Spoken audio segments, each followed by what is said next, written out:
Shalom, selamat pagi. Renungan pagi Sabda Bina Umat, Sabtu 24 September 2022. Firman Tuhan pagi ini terambil dari 1 Korintus ayat 1 sampai 18. Demikian firman Tuhan. Bukankah aku rasul?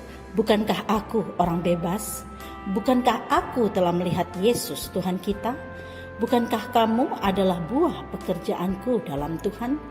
Sekalipun bagi orang lain aku bukanlah rasul, tetapi bagi kamu aku adalah rasul. Sebab hidupmu dalam Tuhan adalah meterai dari kerasulanku. Inilah pembelaanku terhadap mereka yang mengkritik aku. Tidakkah kamu mempunyai hak untuk makan dan minum?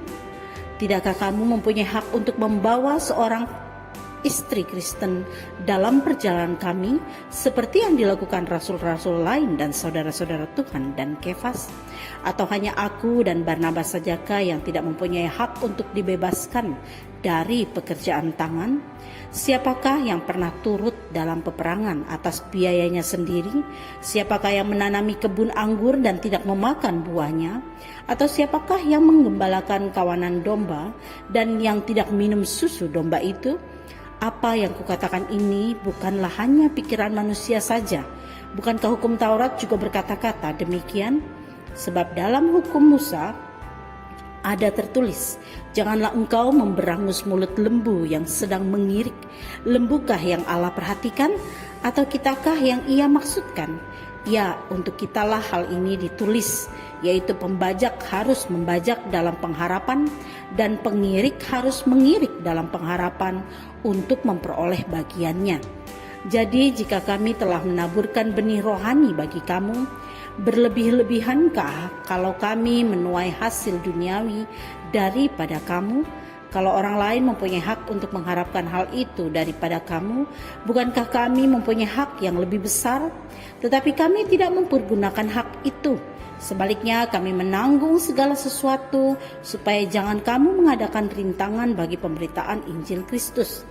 Tidak tahukah kamu bahwa mereka yang melayani dalam tempat kudus mendapat penghidupannya dari tempat kudus itu, dan bahwa mereka yang melayani mezbah mendapat bagian mereka dari mezbah itu? Demikian pula Tuhan telah menetapkan bahwa mereka yang memberitakan Injil harus hidup dalam pemberitaan Injil itu. Tetapi aku tidak pernah mempergunakan satupun dari hak-hak itu. Aku tidak menulis semuanya ini supaya aku pun diperlakukan juga demikian.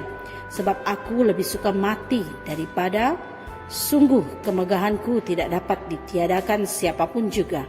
Karena jika aku memberitakan Injil, aku tidak mempunyai alasan untuk memegahkan diri. Sebab itu adalah keharusan bagiku. Celakalah aku jika aku tidak memberitakan Injil.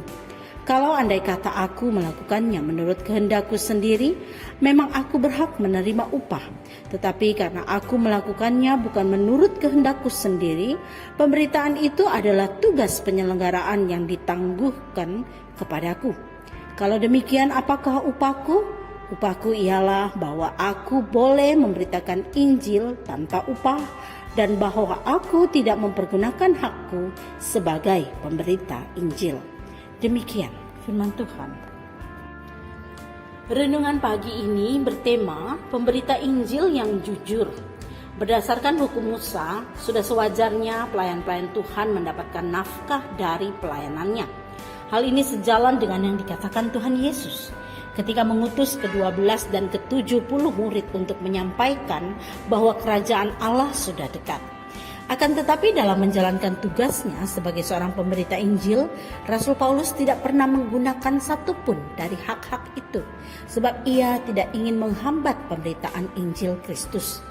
Pada masa itu banyak sekali guru-guru palsu yang memberitakan Injil untuk mendapatkan uang.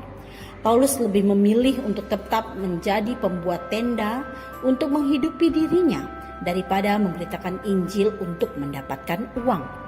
Sungguh sangat disayangkan jika segala pelayanan pemberitaan Injil dilakukan hanya untuk mendapatkan uang atau hak-hak istimewa lainnya. Sebagai para pelayan, kita harus mewaspadai godaan untuk memegahkan diri.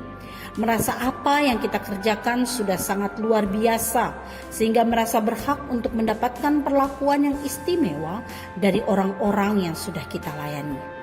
Memang benar bahwa seorang pemberita Injil berhak ditanggung dan dipelihara oleh jemaat. Tetapi jangan menjadikannya sebagai kesempatan untuk mendapatkan keuntungan pribadi. Di sisi lain, sebagai orang percaya, kita semua juga dipanggil untuk menjadi pemberita Injil dalam kehidupan sehari-hari. Maka nyatakanlah Injil Kristus dengan setia dan benar.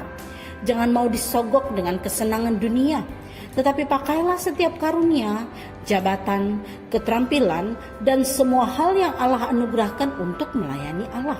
Sebagai pelayan-pelayan di gereja, sebagai pekerja di kantor, sebagai aparat hukum, apapun profesi kita, jadilah pemberita Injil yang jujur, agar semakin banyak orang yang mengenal Kristus melalui pelayanan kita.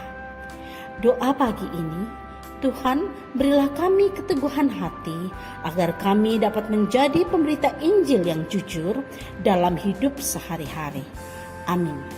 Demikian renungan pagi ini. Selamat beraktivitas. Tuhan Yesus memberkati.